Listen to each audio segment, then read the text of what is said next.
Welcome all of you dear students and my dear friends. Welcome back once again. मैं हूं वेद और आज के जो टॉपिक है वह काफी एक संजीदा मामला है। इस मामले पर मैं आज बात करूंगा, हर एक पहलू बताऊंगा। काफी आपके दिमाग में भ्रम है और बहुत से लोगों ने मुझसे ये क्वेश्चन किया था, बगैर तलाक के दूसरी शादी किया तो क्या होगा। जी हाँ, ये क्वेश्चन है आपका कि आपने डाइवोर्स लिया नहीं, आपने तलाक लिया नहीं और पहली पत्नी के रहते हुए दूसरी शादी कर लिया तो क्या होगा। जी हाँ, ये तो एक चिंता का विषय भी है और डर का कारण भी है, क्योंकि कानून आपको नहीं छोड़ेगा, ऐसा लोग कहते हैं। क्या ये सच है या नहीं? कितने साल की सजा होगी? अब दूसरा क्वेश्चन होता है, शादी तो कर लिया यार, अब करूं क्या? कितने साल की सजा होगी? खुदा ना खास्ता अगर एक्सपोज हो गया, अगर कोई बात सामने आ गई तो क्या हमें सजा होगी? क्या यह अपराध की श्रेणी में आएगा? और अगर आएगा तो कितने साल की सजा होगी? इस बारे में भी मैं चर्चा करूंगा और आपको बताऊंगा। आपको डरने की जरूरत नहीं है, आपको घबराने की जरूरत नहीं है। क्या यह अपराध है? क्या यह जो ऑफेंस है, जो यह एक्टिविटीज है, यह अपराध की श्रेणी में आएगा या नहीं आएगा? ये अपने आप में भी एक चैलेंज है। इसे भी आज मैं आपके साथ शेयर करूंगा, आपको बताऊंगा। यदि शादी कर ही लिया, खुदा ना खास्ता अगर कोई इस तरह की सिचुएशंस क्रिएट हो गई, यदि आपने शादी कर ही लिया तो क्या पहली पत्नी का अधिकार खत्म हो जाएगा या नहीं, या दूसरी पत्नी का अधिकार माना जाएगा? पहली पत्नी का अधिकार खत्म और दूसरी पत्नी का अधिकार माना जाएगा, इस बात पे भी चर्चा करूंगा। इसके बाद एक लास्ट क्वेश्चन और आता है आपका कि पहली पत्नी वैध मानी जाएगी या दूसरी पत्नी वैध मानी जाएगी, यानी लीगल वाइफ आपकी कौन होगी? पहली जिसे छोड़ के आपने दूसरी शादी किया, या दूसरी जिसे जिस वर्तमान में जिसके साथ आप रह रहे हैं? ये अपने आप में भी विषय, काफी लोगों को काफी भ्रम है। आज मैं उन बातों का भी हवाला दूंगा। माननीय न्यायालय ने क्या कहा, माननीय सुप्रीम कोर्ट न्यायालय ने क्या कहा, हाई कोर्ट ने क्या कहा और इस पे किस तरह के फैसले आए, अपराध है या नहीं है। अगर इस तरह की घटनाएं हुई हैं तो वास्तव में कानून क्या कहता है और इसके अगेंस्ट क्या कार्रवाई होती है, क्या यह अपराध माना जाएगा या नहीं माना जाएगा, एक बहुत बड़ी बहस। और उसके बाद एक जजमेंट को मैं आपके साथ शेयर करूंगा, जिसे देखकर समझकर आप खुद ब खुद समझ जाएंगे कि सच्चाई क्या है।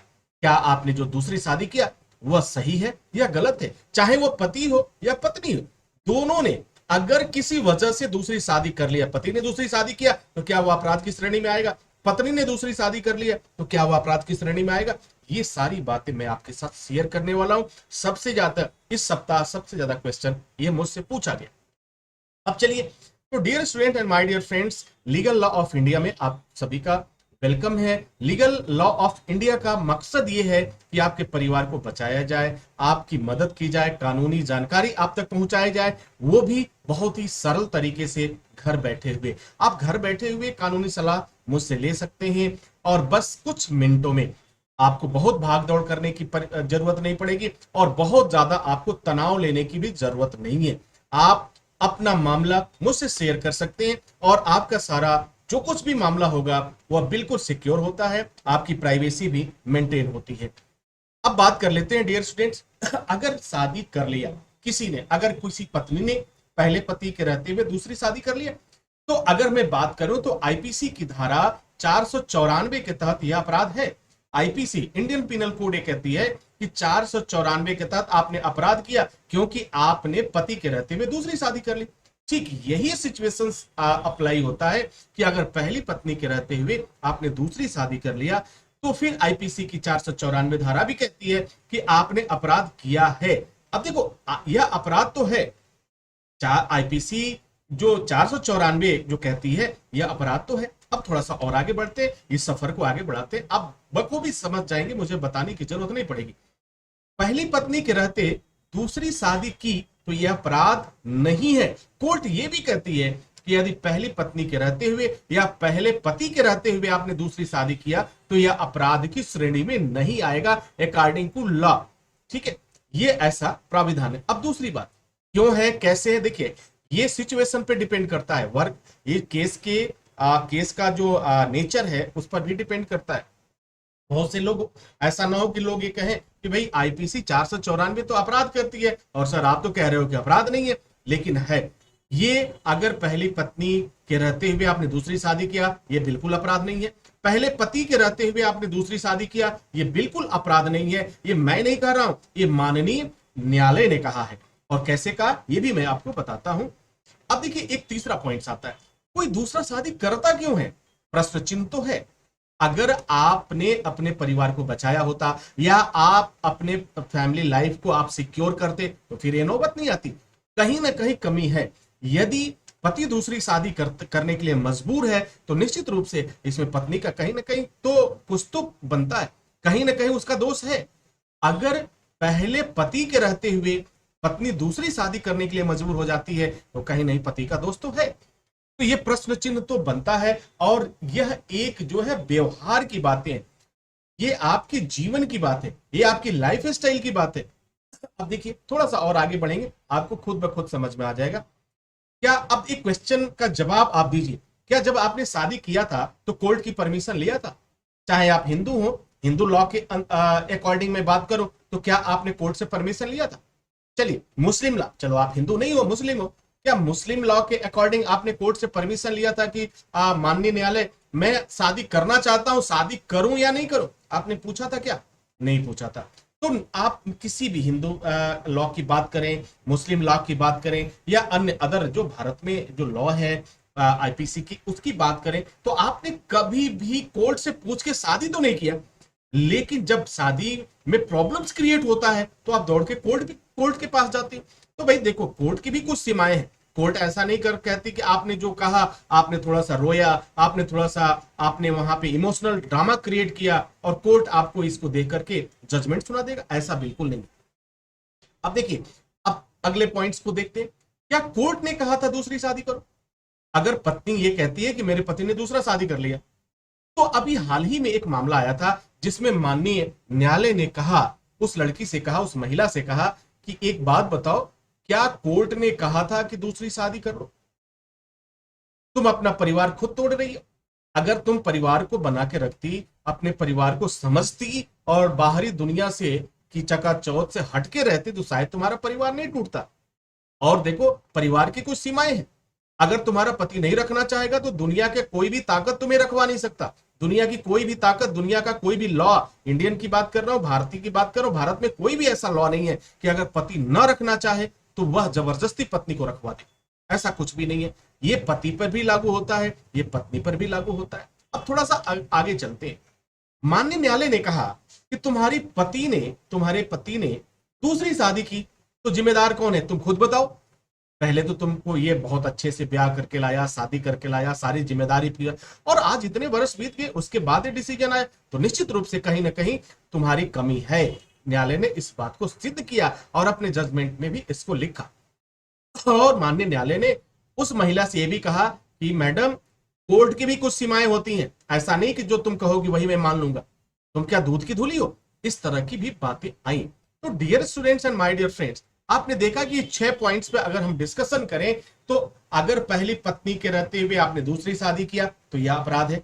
किसके तहत अपराध है? तो आईपीसी 494 की तरह के तहत यह अपराध होता है। अगर यही चीज और भी आगे हम लेके चले तो एक एक चीज को आप देख पा रहे हैं कि पहली पत्नी के रहते दूसरी शादी किया तो यह अपराध नहीं है। एक आईपीसी 494 कहती है अपराध है, और वही न्यायालय यह भी कहती है कि अपराध नहीं है, क्योंकि यह मामला क्या है? पति और पत्नी का मामला है, यह एक परिवार का मामला है, यह एक प्रेम का मामला है, और ये एक आपसी सामंजस्य का मामला है, एक सामाजिक मामला है। इसलिए ये सारी चीजों को देखते हुए कोर्ट ने और संविधान ने भी यह निर्णय दिया कि इस बात को हम ये नहीं कह सकते कि यह अपराध है। यानी पहले पति के रहते हुए अगर पत्नी ने दूसरी शादी किया बिल्कुल अपराध नहीं है। अगर यही सिचुएशन पत्नी पे भी लागू होता है, पति पे भी लागू होता है। और ये क्वेश्चन बड़ी मजेदार बात है कि जब माननीय न्यायालय ने पूछा था कि क्या तुम कोर्ट से पूछ के शादी की हो, आज तुम अपने पति पे आरोप लगा रही हो, भरण पोषण का मांग कर रही हो, तो उस बहस में इस बात की चर्चा हुई कि क्या तुमने कोर्ट से पूछ के शादी किया था? अगर आज बिगड़ रहा है, आज परिस्थितियां गड़बड़ है, तो तुम चली आई मेरे पास। तो चलिए ये बहरहाल ये डिस्कशन की बात है। जब दो वकील आपस में डिस्कशन करते हैं सच को उजागर करने के लिए तो निश्चित रूप से बहुत सारी बातें होती हैं और सच सामने आ ही जाता है। अब थोड़ा सा चलते हैं उस प्रश्न की तरफ जो आपने पूछा था, बगैर तलाक के दूसरी शादी किया तो क्या होगा? कुछ नहीं होगा यार, फांसी थोड़ी हो जाएगी।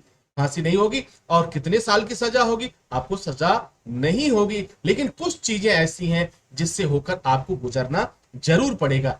अब एक क्वेश्चन आता है, क्या यह अपराध है? तो बिल्कुल अपराध नहीं है। अगर आपने पहली पत्नी के रहते हुए दूसरी शादी कर लिया तो यह बिल्कुल अपराध नहीं है। इसके भी अपने टर्म्स और कंडीशंस हैं।